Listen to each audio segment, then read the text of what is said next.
Use o link na descrição para comprar seus livros na Amazon. Os grandes milionários ou bilionários, se existia nessa época, eles estavam disputando territórios e eles entraram num acordo. Vamos dividir daqui para baixo, Não meu. eram acordos, eram conflitos. Foi na bala mesmo. Foi na bala, sim. Um dos primeiros exemplos de disputa dessa divisão da terra foi a Guerra Franco-Prussiana, que foi a guerra que formou o Estado da Alemanha. Então, tem uma relação direta. A disputa por território para exploração na Europa gerou o Estado Alemanha. Antes era Prússia, sabe? Essa Como é relação que era a direta. Prússia antes? Eram vários reinos diferentes. Agora, Mas como que isso foi dividido também? Não foi na bala também? Mas é outro processo, né? É um processo mais antigo. Processo de ocupação do território por tribos germânicas e tal. Não é um processo que atua sob a mesma lógica. E não era um processo que tinha essas fronteiras tão bem delimitadas. Que da linha pra cá, porque nossos estados nacionais são assim. Da linha pra cá e da linha pra lá, deixou de ser Alemanha e virou França. Isso é uma coisa nova. Pra gente não faz sentido não ser, mas é uma coisa nova. Existiam territórios que se sobrepunham antes, não era tão... inclusive os territórios eram mais delimitados por reinados e súditos. Onde você era súdito de tal reinado, você fazia parte daquele reinado e tal. Na Ásia era outra coisa, eram territórios clientes que se sobrepunham. Pra gente isso é impensável, porque daqui pra lá é um país, daqui pra cá é outro, né? E a formação dos estados como a gente conhece hoje é um fruto do capitalismo. É fruto da expansão do capital. Porque o capitalismo ele começa a se expandir, ele nunca freia, ele tá sempre em acumulação. E aí ele começa, pra se expandir, ele tem que explorar o território, né?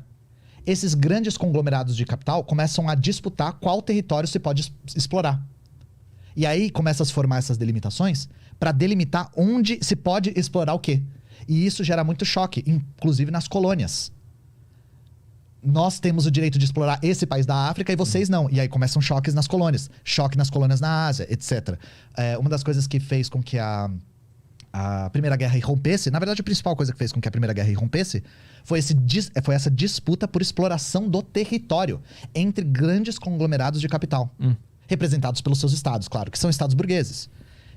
E aí a gente tá falando de nacionalismo, né? O nacionalismo ele é muito importante para esse tipo de centralização, porque ele consegue criar um sentimento comum, simbólico e abstrato entre todas as classes que fazem parte do mesmo país.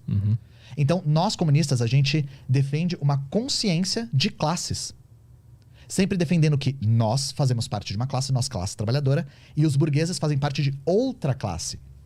E que os nossos interesses são antagônicos aos interesses da burguesia. E não são antagônicos. Irremediavelmente antagônicos. Eles não se conciliam. Não existem interesses que podem contemplar essas duas classes. É por isso que o pessoal da esquerda rejeita a bandeira, a camisa amarela e veste vermelho? Porque se botar a camisa do Brasil, tu tá junto com o burguês. Essa é a lógica por trás do negócio? É que a bandeira do Brasil se tornou um símbolo muito associado ao bolsonarismo, né? Mas antes disso, mesmo assim, a esquerda não costumava, né, levantar bandeiras nacionais. Né? Não é incomum as bandeiras trocarem em revoluções socialistas. Por quê? Porque o socialismo e o comunismo é internacionalista. O hino mais conhecido do comunismo é a Internacional. A associação que o Marx e o Engels fundam é a Associação Internacional dos Trabalhadores. A União Soviética era centro do Comintern, a Internacional Comunista.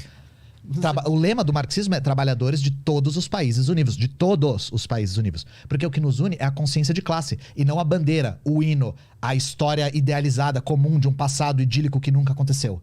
E isso tudo são métodos que a formação dos Estados Nacionais usa para conseguir apaziguar os antagonismos de classe e conseguir nivelar o sentimento nacional entre classes antagônicas.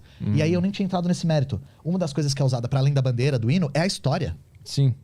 E aí é nesse momento, por exemplo, que o Brasil começa a consolidar o seu sentimento nacional, que o Tiradentes, por exemplo, é elevado à figura de herói. Porque o que é o Tiradentes? É uma pessoa que antes da independência já lutava pela nossa independência. Se imputa um sentimento de brasilidade no Tiradentes que ele não tinha. Para ele não fazia sentido isso, ele vivia outro contexto. E pior, se pinta o Tiradentes como Jesus Cristo. Como uma pessoa que foi martirizada, com a barba longa, cabelo longo e tal. Isso tudo foi cuidadosamente planejado, justamente para evocar uma história comum que exalta o nacionalismo sem expor o antagonismo de classes. Mas não tem nada na história brasileira que seja positivo? Claro, não. Figuras, A heróis. gente não faz juízo. Essa que é a questão. Historiadores não fazem juízo. Os crimes capitais de história é não fazer conjectura, que é tipo, e se Hitler tivesse ganhado a guerra? Não sei, né? Isso a gente não faz. Tem uma série na Amazon sobre isso. Sobre conjecturas, né? A gente quer arrancar os cabelos da cabeça. Mas é legal. Pô, tem que se divertir Não, um é pouco. divertido. É divertido, mas não é história, sabe? Sim, é divertido, mas não é história. Sim, claro. Então, escrever livros de historiografia falando e se, não é história. Desculpa, sabe? Tem um livro muito bom que é o Hitler Ressuscita. Já viu esse? Não. Ele Está de Volta, o nome do livro. Não, e aí virou filme também. Ele ressuscita no 2014, sei lá. Ele ressuscita no meio do nada e começa a conquistar tudo de novo. Aí ele começa a aparecer em talk show, começa... Eu achei que esse filme... É engraçado É um filme alemão? É. Ah, então eu sei qual que é. É bem interessante, bem interessante. Mas aí tudo bem, é entretenimento. Não, é ficção. Se for entretenimento, não tem problema, gente. Entretenimento é entretenimento. Mas não é história. Como é que teria a Copa do Mundo nesse planeta aí? Não faço a menor ideia. 100 países. Porque a questão o que guia o marxismo e o comunismo é o materialismo histórico dialético, que é o nosso guia filosófico, né?